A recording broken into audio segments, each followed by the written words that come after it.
All right. Because you didn't want to say fat ham. Good afternoon. Thank you. So, a quick show of hands. How many of you here or your team are actually already using Visual Studio? Thank you very much. Thank you.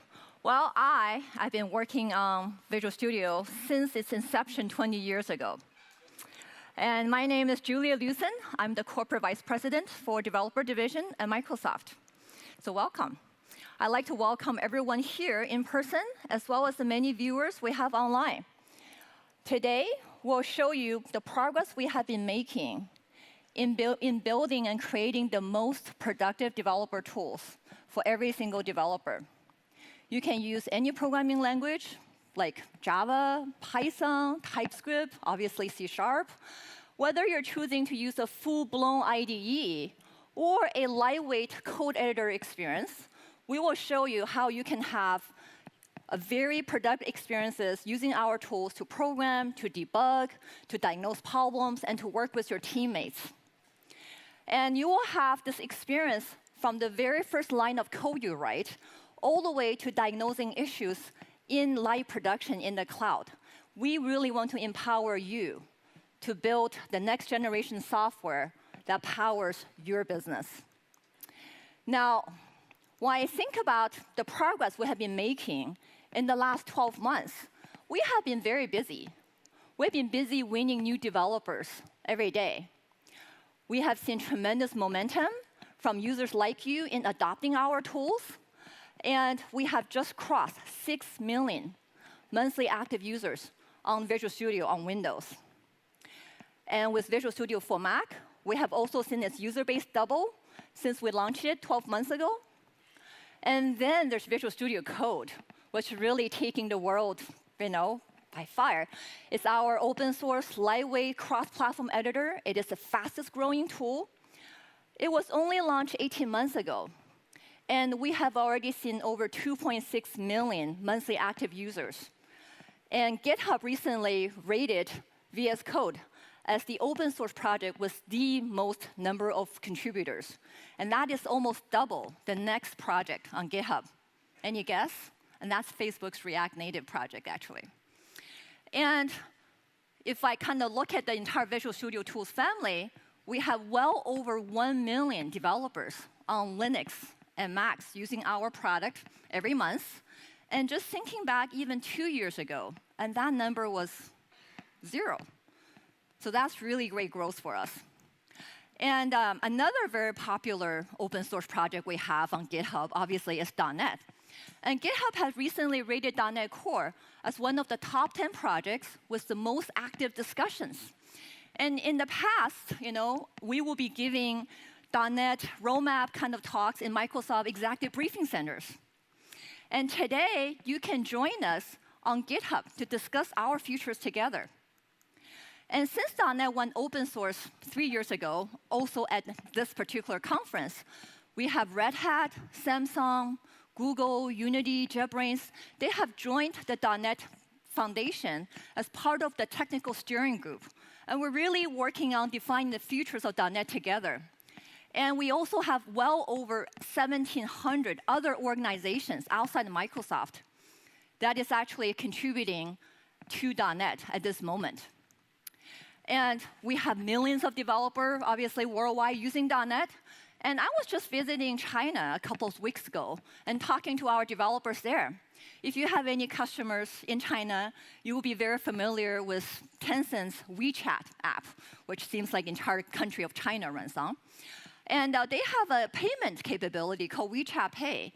And it's serving over 600 million transactions a day. In scale, that's like at least 3 transactions from every single mobile user in the United States, that kind of scale. And they have recently decided to rebuild their WeChat Pay gateway capabilities using .NET Core. And let's roll the video to see their story.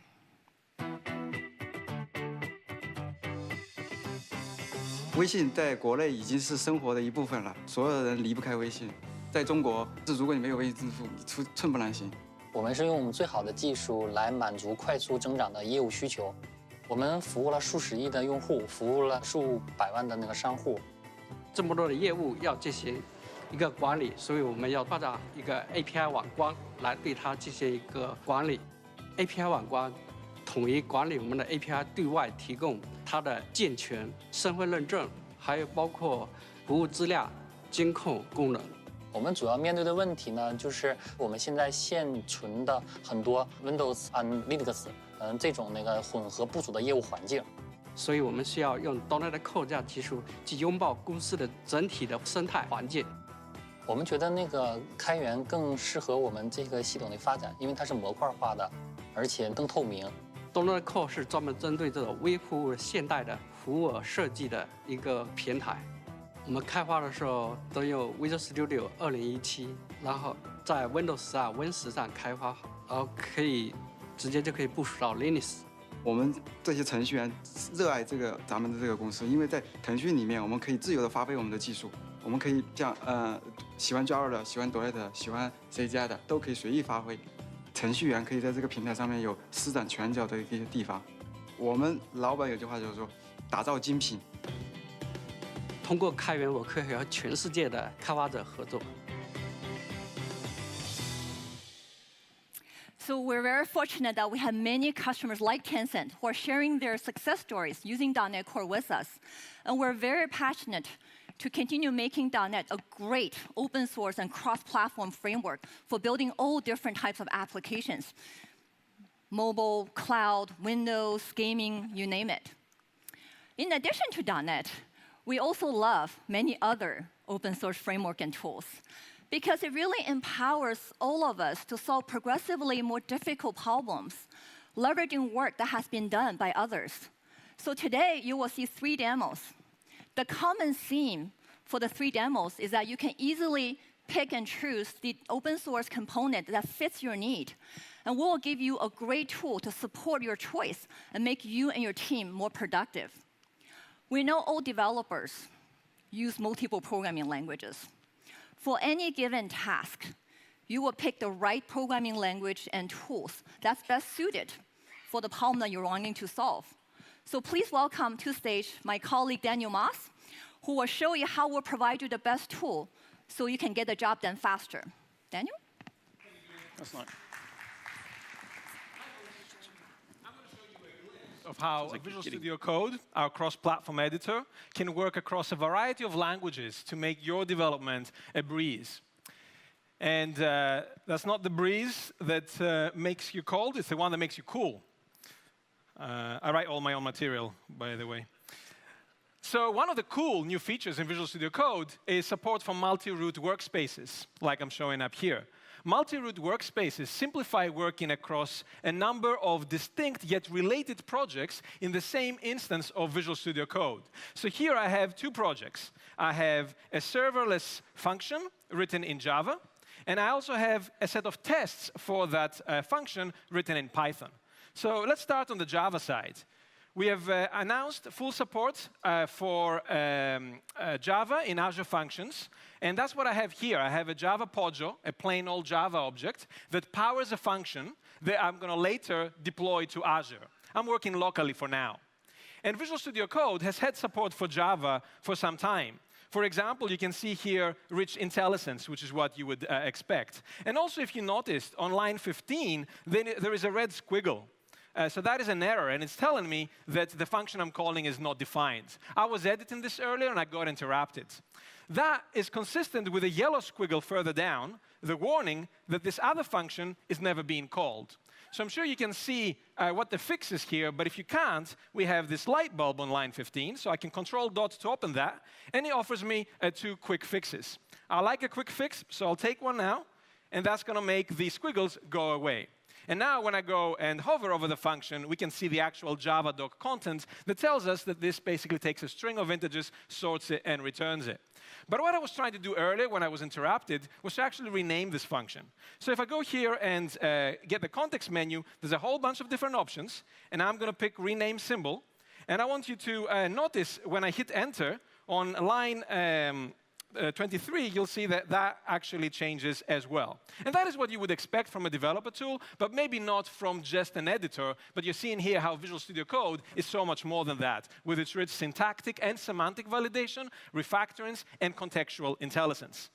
So now that I'm done with this Java code, I'm ready to go build it. I can do that via the integrated terminal. So with Control apostrophe, I can open the integrated terminal in Visual Studio Code.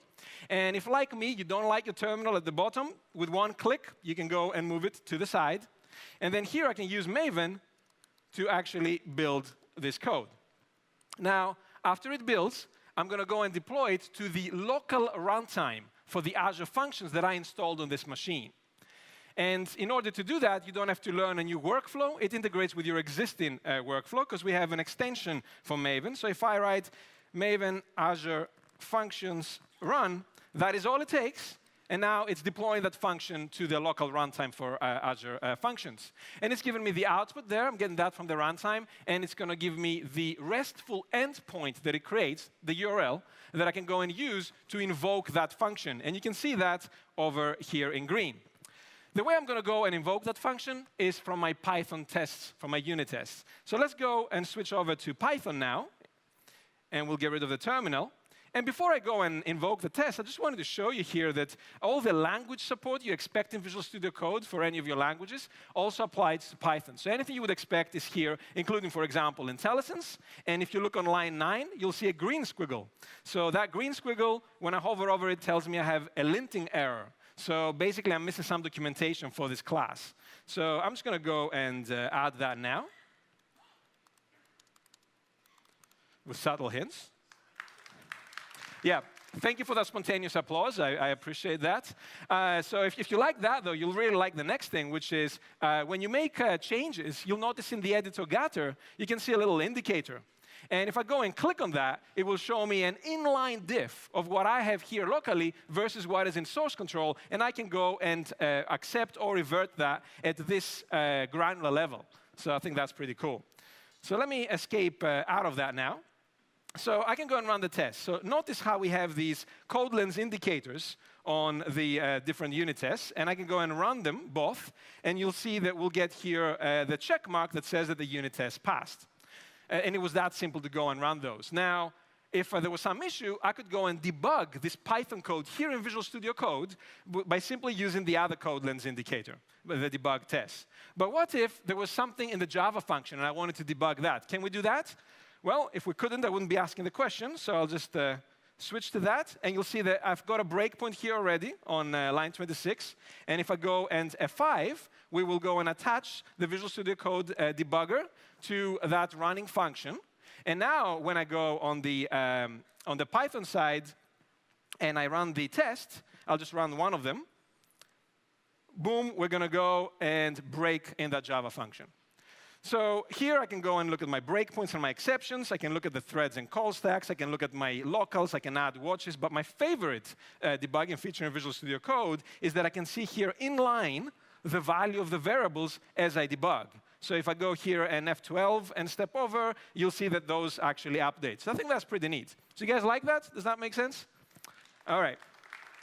So when you go back home, I'm sure you'll want to go and install Visual Studio Code straight away. And what you're going to get out of the box is support for Node.js and JavaScript.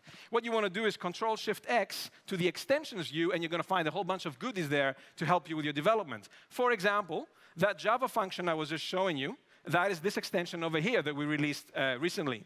And earlier, when I showed you the Java language support, that is this extension down here. And that was actually a collaboration, a partnership with the community, including Red Hat, IBM, and others, to bring the power from the Eclipse Java developer tools into Visual Studio Code. And then last but not least, the Python support that I showed you, you can get that through this extension over here. Now I want to switch from these latest romances that we've got to our 30-year love affair with C++ that continues strong. And I could do that here on my Mac with the extension that we have for Visual Studio Code. But I'm actually going to switch gears. And it's more like switching vehicles, because I'm going to go from my MacBook to my Surface Book, and from Visual Studio Code to the Visual Studio 2017, our integrated development environment. So our goal for Visual Studio is for it to be relevant and useful to every C++ code base out there. And we have heard from C++ developers how you use multiple different build systems. You use Makefiles, Gradle, Scones, your own custom shell scripts. And you want to use Visual Studio with those code bases, but you don't want to create a Visual Studio project or have to convert to MS Build in order to do that. So that is why when you go to File, Open, you'll see a new option, Folder, instead of Project. And from that, you can browse to the root of your code base. Here, I have cloned from GitHub the Bullet 3 repo, which is a physics library for games. And once you've browsed there, you can just go and click Select Folder, and that will now bring that code base into Visual Studio so you can work with it. Now, this particular code base uses CMake, which is a cross-platform open source build system. And we have, out-of-the-box, great support for this. For example, you can see colorization and outlining. You can see CMake-specific menus at the top. And the script files, you can go and manage your builds, run your tests, manage the cache. And you can go and pick exactly which binary you want to run and debug. But the main reason that you pick CMake and that you ask for us to support it is because CMake makes it easier to target multiple platforms. And we make that even easier, exposing it for you here in the IDE through the C++ configuration dropdown. So for example, here you can see that this code base can target Linux. It can target Windows directly through these configurations. And it can also target Windows through MinGW, which is the current configuration that I have. MinGW is an open source environment that can be a first step when you're porting Unix software to Windows. So in this case, of course, I get the seamless Visual Studio IntelliSense and all the other IDE features. And if I go and hit F5, what this will do is compile this code base with a GCC compiler, then create the MinGW environment, and then launch your app with a GDB debugger. So as I hit that, we'll see the app come up, and it's a physics simulation, so it just simulates blocks falling down. So there you have it. I have a breakpoint in the exit of this app. So if I go and close it, we can go and hit that breakpoint, and now you have the power of the Visual Studio debugging experience for your MinGW code bases. So anyone that is doing MinGW out there, you're welcome. Now, one of the reasons in the past you would pick MinGW is because you had to use the GCC compiler. And you told us you want to use the Microsoft C++ compiler when you're targeting Windows, but you also have to have a compiler that is conformant with the C++ standard. It's not enough that we have superior performance, build throughput, security, and reliability characteristics. You want conformance with the C++ standard. And we heard you, and we made that a priority. So with this release, the C++ compiler is conformant with the C++ 11 standard, with the C++ 14 standard, and early next year in an update, we'll be fully conformant with the latest, the C++ 17 standard. And that, in fact, you can see here because this particular code base does build with our compiler. So if I go and pick the x86 debug configuration, with those 2 clicks, I've switched the entire IDE. Everything that it knows now is targeting and thinking Windows. So it's using our compiler in this case. And I mentioned about modern C++ language features. So here is one, which is constexpr. And if I go to definition with Control-click, you can see how it's defined over here. And I'm not here so I can show you that, yes, this compiles with our compiler. What I want to show you is that when we invest in conformance with the C++ standard, we don't just do it in our compiler. We also do it in our industry-leading language service. So in this example, when I go and hover over the constexpr, you can actually see its value. I'm not here debugging. This is not inspecting at runtime. The language service is evaluating this at design time and giving you that information. This is just one example, and you won't find that in any other tool out there. Now, I want to show you something else in our language service. So that's going to require me writing some code here. I know some of you are from different time zones, so you're probably thinking of sleep. So I'll just use that in there. And but joking aside, the reason I'm using this is to demonstrate how when you're working in a cross-platform code base, you want to make sure when you're typing that it's also going to work on the other platforms. So what I've done here is how do I know if this is going to work on Linux? Now, I happen to know it won't, but as you're typing code, how do you check that? And everyone today that does cross-platform development has to come up with their own complicated workflows of achieving that. With Visual Studio, you've seen it already. It's just 2 clicks. Now that I've switched to Linux, everything, including the language service, is thinking Linux. So it's using the Linux headers and libraries. And that's why we can see here the red squiggle is telling me this will not compile. And I didn't even have to build this code base. Just that the language service, while I'm typing, I can go and check that. So that is, we know that's important to you. Now, I don't actually need the statement here, so I'm just going to comment it out. I could have done here a #diff and had different path for Windows, different for Linux, or this could have encouraged me to use more standard conforming code, such as std, this thread, sleep4, and that would have worked on all platforms. Now, I've switched to Linux, and you need more than just a great language service in order to do development for Linux. With Visual Studio on Windows, you're going to need a Linux target. So you could go and pick a Linux remote machine. You could go and use the Windows subsystem for Linux, WSL.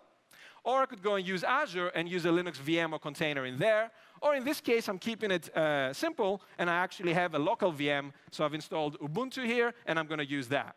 So all I need to do is tell Visual Studio where my Linux target is, and that's very easy to do through this new place where you can go and manage your remote SSH connections. I've already told it where that VM is, so all I have to do is hit F5, and now from Visual Studio on Windows, we are building and launching the application on Linux. And of course, it's running slower because it's on Linux in a VM. So I can go here and click. I have a breakpoint in the mouse handler. So if I just click on that, boom, Visual Studio now is debugging your Linux code. How awesome is that? I think that's all I had time for. So what I showed you there was how with Visual Studio you can work with our leading industry-leading language service for conformance, with CMake, MinGW, Linux. With under the covers, there was GDB and GCC. I didn't show you we have Google Tests in there, which we support out of the box, and Boost.test, and soon Catch. And just the fact that I can put all those words and technologies in the same sentence as Visual Studio, I think proves the point. Any compiler, any build system, any platform, any open source tool you use, Visual Studio is your friend. So thank you. Thank you. Well, thanks, Daniel. So earlier in Daniel's demo, remember he showed you using a Python extension in Visual Studio Code? Now, Python has become one of the very popular languages. And in Visual Studio, our flagship IDE on Windows, we actually have Python tool support since 2011. And I'm very pleased to announce that we're going to be shipping an official Microsoft distribution of Visual Studio Code for Python going forward. And really, the key message we want you to take away is that whether it's Java, Python, C++, we're very committed to provide the best coding experience for you. So you can pick whichever languages and using the familiar and powerful environment to develop your application, targeting any platform. Now, thinking about how Microsoft empowers developers, developer productivity is at the heart and center of Visual Studio for many generations. You can think about small features we have in the IDE like peak definition, to something much more significant, like a breakthrough feature, where in Visual Studio we can take a very complex multi-step processes and really boil it down to a single right-click menu item or something incorporated into F5. And looking ahead, we recognize productivity is not just about new features. It's also about the performance. So across the board, we have made Visual Studio 2017 much faster, like up to 3 times faster when you're just starting at code. We also completely rebuilt the Visual Studio 2017 acquisition experiences.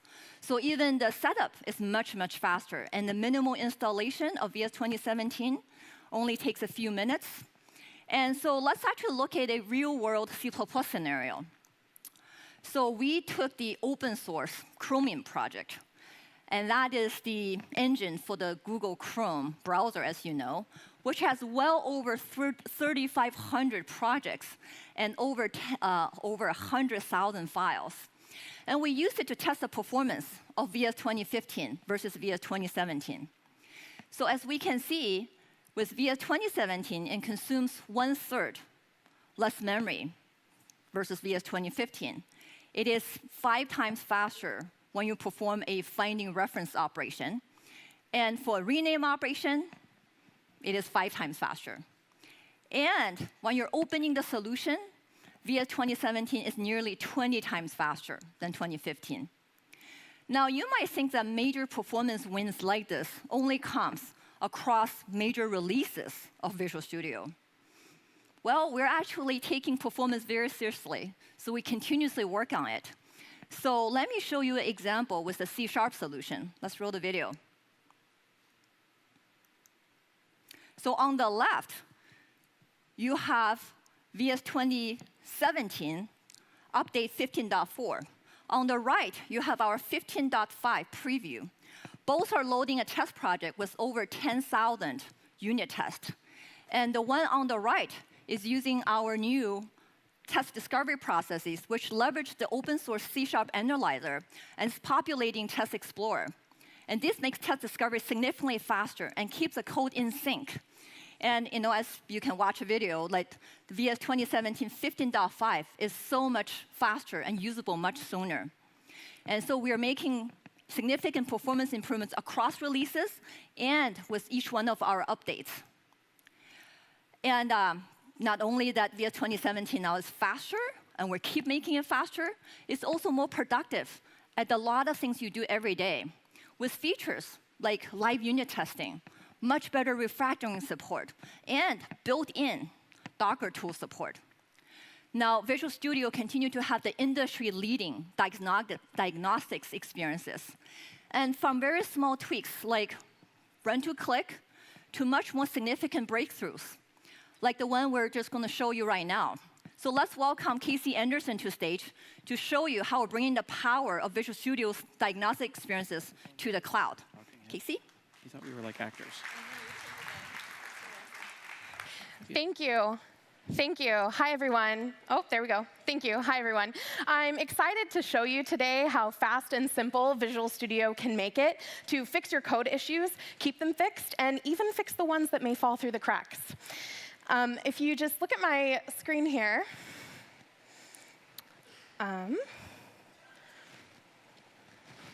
OK, cool. If you just look at my screen here, I've started debugging this application. I just finished building this search feature, and I was testing it out a little bit. Searching for myself, great, beautiful. Searching for other people by last name, OK. Then I search by company, and no records are found. I'm experiencing a bug. Something's happening. Let's jump to Visual Studio and debug this issue. I'm simply going to start by putting a breakpoint inside the method where this code is being called, and then reproducing my issue. I hit my breakpoint, and I'm just going to step through and trace what's happening. On this line of code is where my model's being created. OK, this line of code filters out my visitors. And this line of code just simply returns all the visitors it found after it applied the filter. But unfortunately, no visitors are being returned. So I've now verified that, OK, my issue's with what's happening probably in filter visitors, as my model shows. This is one of those moments where I really wish I could just step back even one step and see this model right before filter visitors was called. The amazing news is that now introducing IntelliTrace Step Back, you can. OK, let's take a look at this magic. Here's the button, Step Backward, right here. When I click it, all of my context goes back to that previous step that I was just on. And I can even use data tips, hover tips to verify that, OK, this model actually had 3 people in it before this method was called. And I didn't have to reproduce anything to step back. What's even better is that I can take advantage of debugging windows I'm super familiar with, like immediate window, locals, call stack. And here, I just want to use that model from that previous step and test out, OK, does something match by company? Indeed, it does. I can use the immediate window to verify that. I'm going to use, so I've kind of, filter visitors is being problematic. So I'm going to use Control-click, go to filter visitors. And when I glance at this, what's happening is first and last name are matching the search. But when I search by a company, it wasn't there. So I'm going to add that code back in. And then when I hit continue, this brings me back to live mode. So I'm no longer stepped back. You can see that my model has 0 people in it. And I'm going to use a feature of run to click. I'm going to hold the control key and do set next statement. I'm going to move my instruction pointer up to this line of code. So now that's the next line to run. When I hit continue, and I go back, I can verify that, oh, great, that fixed my issue. And so now I have this feature completed. Step 2, check it in, right? I can commit with confidence because my team has set up continuous integration and continuous delivery. And you can too, easily from Visual Studio. If you go to your Solution Explorer, you can right-click on the solution, and there's this little node that says Configure Continuous Delivery. When I click on that, it opens this screen that's going to let me select a branch that I want to configure my CI/CD from, and I want to target some Azure resources. So I can pick those Azure resources. All I have to do is hit OK, and this spins up my full build and release pipeline. And I can manage that over here from Visual Studio Team Services. When I click on the Build and Release tab, I can see, OK, great. That last commit kicked off this build in the branch master, from the commit into master, kicked off this build, and it succeeded. And I can even click on this and drill in and see what the success rate looked like, what the previous successes were, kind of just in this view. And then I can be confident that this is going to use the release pipeline and push to production. This is a simple build definition that we created, but Visual Studio Team Services Online will help. You can go in there and configure advanced settings or build definitions, if you so choose. Great. So now I'm in production, right? What happens when you might run into a customer is running into an issue in production, like this picture not showing up, and they're telling you about it, but what's worse is you can't reproduce that locally. The only thing I see wrong with this picture is that he's wearing the wrong color shirt. So how am I going to figure out this issue? Well, I'm going to go debug this from my production machine. When I come over here to Cloud Explorer, I can see my website. I can right-click on that site and attach the snapshot debugger. So the snapshot debugger is new. And this is allowing me to start a snapshot debugging mode where I can debug this application that's running in production. So I'm not attaching the live debugger. That's a big, no. If I set a breakpoint, that's going to break the world. My site's going to stop. People are going to feel that pain. But with the snapshot debugger, they're not going to be impacted at all by your debugging on your website. So I'm going to go to that code, the code path where the problem is kind of happening on in production. I'm going to go ahead and set a breakpoint, but it's not a breakpoint. It's a snap point. So it won't mess with my customers. And then just like I would start live debugging, I'm going to start my collection, which is starting my snapshot debugging session. And now, the second anyone hits this code path, it's going to be collected and recorded. So right here, you can see that that gets a green check mark, meaning that at that point, a snapshot was taken. And we can view that snapshot over here in the Diagnostic Tools window. When I double-click on it, it's going to load the context from that snapshot into my editor. So I've set one snapshot right here. But I could have set multiple snapshots throughout my application that I can use and traverse in the Diagnostic Tools window. I could also configure settings on this snapshot. So if I need it to hit multiple times or from specific instances, I can do that also. And now I can see that it's loaded up here. And when I hover over it, I have my hover tip that's telling me, OK, my byte is 0 here. I can scroll up a little bit, kind of examining this code, and I'm getting variables from production. So you guys saw that I clicked on this guy. That's the file name that I can see from production. And my picture is 0. So I'm going to go ahead and go into this file, or this method, and I'm seeing my issue now, that I'm using a relative path. When in reality, I'm running on Azure, I should be using cloud storage on Azure. So the great news is Visual Studio makes it really easy to help me set that up. In my solution, if I go to this, in my project, I go to this Connected Services tab, and I can simply click on this option, Cloud Storage with Azure, or Cloud Storage with Azure Storage, hook that up into my code, and easily solve this issue that I'm having. So that's fantastic. Because I am saving so much time using Visual Studio and my team is saving so much time, we're actually able to start on the next feature that we're working on. So my colleague's starting on it. So I'm going to switch to their machine, which is actually a Mac. And so I am actually going to use Visual Studio for Mac to start working on this new feature. And you can too, just by downloading that from visualstudio.com. So this is Visual Studio for Mac. I have it right here. And our idea is to use Azure Functions to send. So Azure Functions is a serverless compute option triggered by events that I define. In this case, I want to send an email notification when my visitor arrives at my company. So Azure Functions for Mac are actually in preview right now, but they'll be available in a future release. But right now, if you want them, you can go to the Visual Studio Extension Gallery, download the Azure Functions development extension, right-click, add it to your solution, and you're up and running. So right here, we're not going to worry about what exactly the message says right now. I just want to kind of test this locally before I make it work with Azure. So I'm just going to start debugging. When I push Start Debugging, this is starting to build my application. It's creating a server for me to test this locally on. And what I'm looking for in the output window is a string that will tell me what local server it created for me to test this out on. Oh, and here it is right here. So I'm just going to copy that string, go back to my browser, paste it in here, and then edit these fields that I want to test. So let's send it to you@you from me@me. And I hit Enter.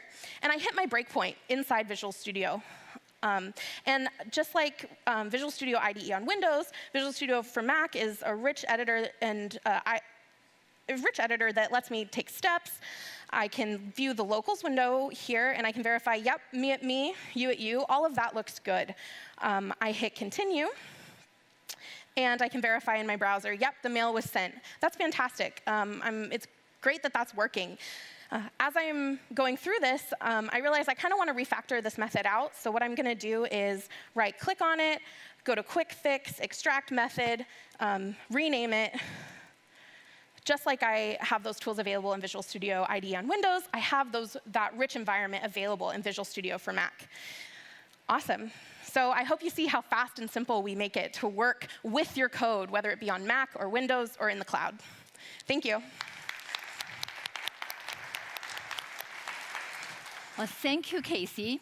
If you're planning to adopt DevOps, you can quickly set up an entire CI/CD pipeline, just like Casey has demoed. Visual Studio Debugger is great in helping your day-to-day debugging exercises. And you can use the same familiar experiences to diagnose those thorny issues in cloud, in production, and it's all done without having to impact your consumers' experiences. Now, we always say that development is not just an individual sport, but a team sport. And we just showed you a lot of cool productivity capabilities that helps individual developers to be more productive. And this morning, we showed some really cool innovations like Visual Studio LiveShare and connected environment for AKS. And we're going to show you more of that. So let's welcome Amanda Silver and Scott Hanselman to the stage. They will show you as a team how we can achieve both velocity and quality. Hey, everybody. So I'm going to show you a little bit more about Visual Studio LiveShare, and we're going to show a different scenario. So let me just shut down all this stuff real quick and go to my other instance here. All right. So a couple weeks ago, we launched a brand new .NET site.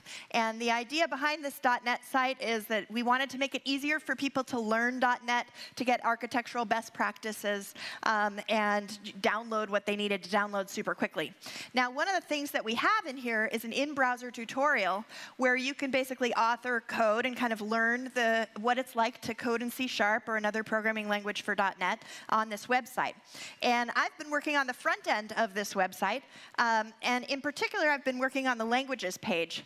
Now, one of the things that I've noticed with this page, I've been working on the front end, but not the portion that actually calls the service that does the compilation. I think there's a bug. So if I go in here and I just remove this Amelia here, this quote, and I run the code again, you can see that the error seems to be, I put it on line 5, but it's actually reporting that it's on line 8. So that seems like a bug. But I didn't write that code. My friend Scott here in Portland wrote this code. He's working in Portland. Yeah. So let me show you kind of where I call that code. So let me go back to the editor here. And And you can see in this code down here, now this is C#. In the keynote earlier today, we were talking about JavaScript and TypeScript in VS Code. This is Visual Studio with C# and the C# language service. And what you can see here is I call the code right here with run code and model. So what I'm going to do, because I need help from Scott, who's working on the code for run code, I need his help. I'm going to go ahead and share this. So I'm just going to share this link. And what you'll see in a minute is that we'll actually get a link that I can then just go ahead and copy paste into Slack. So what I'm going to do is send it to my friend Scott in Portland and say, what you doing? And switch to 5 So I'm so in we Portland, can see his screen. and I'm working in important things. I need helps. Okay. So I'm just going to send him this link. Now, he probably has no idea what to do with this link. Right. But he might want to click on that. So I'm clicking on this, and I'm going and saying join collaboration session, which is cool. And it is thinking. And it pops up a thing that says, Amanda wants you to pick your local tool. And I could pick Visual Studio 2017, or I could pick Visual Studio Code. I'm going to hit yes. And this is going to load up Visual Studio, but I don't have C# on this machine. I don't have the NuGet packages. I don't have her project. I don't have the source code. I'm just connecting to her experience. It says connecting to remote session. And this is going to go ahead and talk to her machine through Magic with the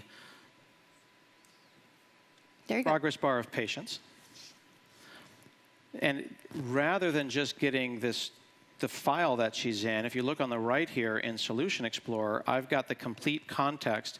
And even before she's told me what the problem is, I'm poking around and looking at her different files. I can look at those things. It's not just kind of a collaborative code editing. OK, I see that I am in your shared thing. What is this voodoo that you're showing me here? This is magic, and it's freaking me out. All right, now you're selecting stuff, and I haven't touched my computer.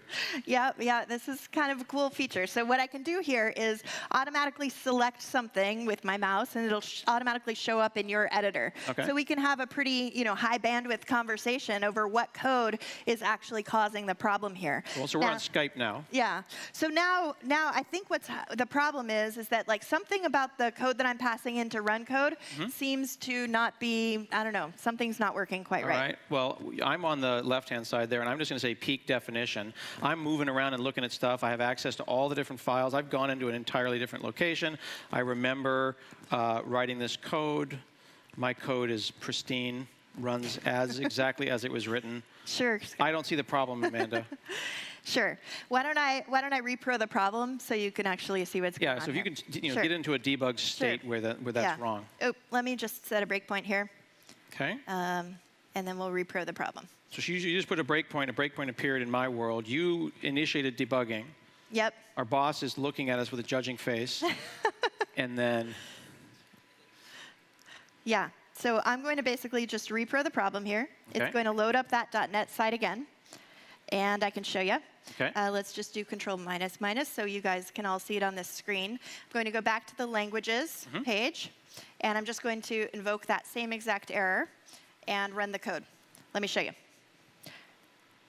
All right. So I'm in a breakpoint. You're in a breakpoint. That's pretty amazing. Am I allowed to do stuff? Can I? Yeah. You can totally go ahead and inspect some stuff. So look at that. So I'm inspecting by hovering over and getting a tooltip. Yep. And actually, what I'm going to do is use something like a debug visualizer. So we get all of the tools that you're used to using in C# to debug. I get that in my editing experience, and Scott gets it in his editing experience in his instance of Visual Studio Code as well. Right. I mean, in Visual Studio as well. And it's also my Visual Studio, my hotkeys, my fonts, my color, my setup. You can see I'm in the light theme, and you're in the blue theme. Yep. So yeah.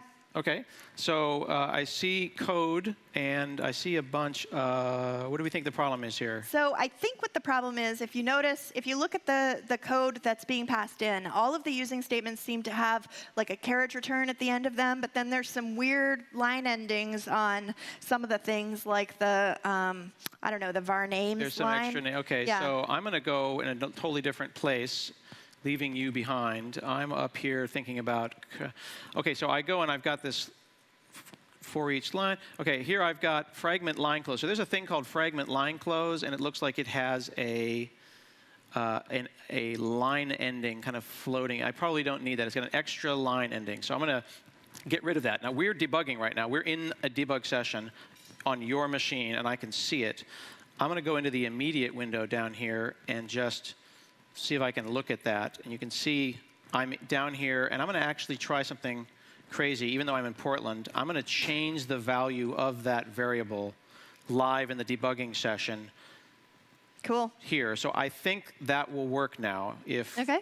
I've removed that live without changing the code yet. So can you continue the debugging session? Oh, sure. So let me just set a breakpoint up here. And actually, if you don't, for a second, I'm lost. Where are you? How do I get back to see you? so if you just click on my name at the top of Visual Studio, Okay, and so I'm it'll clicking actually on your take me to name where my up, and then it cursor is. went back to where you are. Yeah, so yeah, I've yeah. got lost in my code, and I'm back to watching you move around. That's right. Yep. So we're just going to continue again and see if this works. Let's see. I will try to invoke this again, Okay, and we're going to hit that breakpoint. cool. So does that seem like it's going to Can I work, then maybe? hit F10 and go over that? Yeah, you can do that. That's freaking crazy. So I am in the interactive debugging session, and I'm looking at that, and then we're going to go and construct that preamble Yep. and go to there, and I can hit F5. Yep. Okay. And look, And it looks worked. like we actually fixed the bug. So it's no longer, if we do Control plus a couple times, we can kind of look at that again. You can see that it's no longer reporting that the line error is on line 8. It's actually on line 5 now. So we actually just collaboratively debugged that bug that I had. That's pretty cool, Scott. Thanks for your help. Now, I'd like to commit that change. Can you tell me what that was again? So go back up to line. Was it fragment? I'm lost. It's fragment Fragment line- preamble. Yep, it's line close. 10, 10, 10. Yeah. Line close? Yeah. Yeah. Okay, so let me just go ahead and This is the kind of highly precise language people use when debugging, which is totally So realistic. I'm just going to change the line close there and save it. So you're and I think typing we're all and good. hitting save Yeah. automatically. Can I want to type input. I want to change code too because I want to get credit. Sure. I was noticing Oh, let me down here, let me go ahead and follow you. because when they say blame, I want them to give me all the credit. I noticed here we've got code. What if I selected all of this and then clicked on the little thing here, even though I'm on my machine, which again doesn't even have .NET installed, and I could get an extract method preview, so a preview of a refactoring that I'm proposing on my machine remotely. So you want to Is that extract cool? I could don't- extract that out. No, Is I that don't. cool? I don't think that's. I see why you'd want to do that because this code variable is like a temp variable. So let me just kind of delete that real quick. We don't really need this, right? Okay. So let me just go. Oh, okay. So then let me do that. Can I okay. do that? Yeah, So go I'm for going to delete that. So you see how we're just moving around here, and again, we're seeing more than just typing. I can go and say model dot. I just got IntelliSense for a language that I don't have installed on my machine, and then say at sources at 0, and we move seamlessly. And she's on the same caret with me on the same line while we do that. Then I'm going to hit save. Awesome. And now we can probably just put that directly into production Yeah, without I even think testing it. I'll just submit a pull request and you can just auto approve it. Absolutely. That sounds good. Yeah, I need to go back to work. Cool. Sounds good.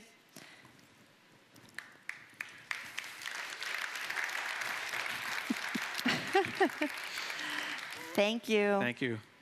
Thank you. All right. Cool. That's All pretty right. cool. So with that, you guys just saw Visual Studio Live Share, which is a service that actually is available to both Visual Studio and VS Code. We will be bringing it to preview early next year. And with it, you basically get live interactive editing, live coding. You could share all of the context, but you get all of the familiarity of your own personal machine and IDE settings that are familiar to you. Enjoy. Happy coding. Thanks. That was All right, awesome. Scott. Thank you. Good luck. All right, so I've been told I have to actually work, so I got that going for me. So the system that we've been debugging was that web front end that's running in a container. That's the thing that when you hit .NET. Then the REPL, which is doing the actual running of the code on the back end. That's in a container and doing its own thing. And then there's also this verification step. We want to make sure that people don't abuse that stuff and type in bad code. And all of that is running in Visual Studio. We saw a little bit about this in the keynote, but I want to dig into it a little bit more. When I go up here and say IIS Express and say connected environment for AKS, I can go and pick the .NET site. But I want to point this out. I get my own space. We didn't have enough time to talk about it earlier, but this idea that I've got a team with n number of people, 15, 20, 30 people. And we don't want to do production debugging. We don't want to be messing around in production. But what we do want is to have a dev site that we can all party on that is as close to production as possible.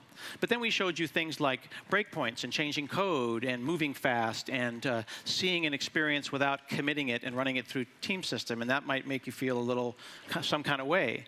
And what I want to show you is that you can actually have a fantastic experience inside of Visual Studio, even though you're going to be using Kubernetes. Now, Kubernetes here, on this one, we've got that REPL, we get the tutorial, the landing page, the web page. I'm caring right now about the REPL and how it interacts with these other systems. I am actively working on the REPL application. In this case, it's written in .NET. I'm going to call other systems. You see right there where it says http://validation. It doesn't say validation.obscure.azure.url.io. It says /validation because it's an intranet. It is internal to the world of Kubernetes. It's running within that context, and its resolution, its network resolution, is happening within that context. What if I were to, while moving fast or maybe doing a collaborative session, were to break this? Right? So if I go and run this application, and I'm going to just hit F5, exactly the way you would do it in IIS, but you want that same speed, except you want it in the context of a near production environment. So I hit F5, and we'll go into a debug session. Now I'm back over here, and I'm going to hit Run Code to test my stuff out. And it always works, except when it doesn't, and I get an exception. Now, at this point, I'm moving fast, right? I'm thinking to myself, I probably just broke it for everybody. I probably just broke the dev environment. And that just means you're thinking, well, it's going to be broken for everyone all the time, and everyone's going to be moving on stuff. How are we going to deal with that? I have my own space. And I have 2 exceptions, which is also nice for me. 3, thank you. I get it. I suck. Look in the URL. It says Scott dash, and then the connected environment URL. The name of my space is where I stay. That doesn't mean that I have an entire copy of the Kubernetes cluster. That would be silly, and it would be not efficient. In fact, what I'm doing is this.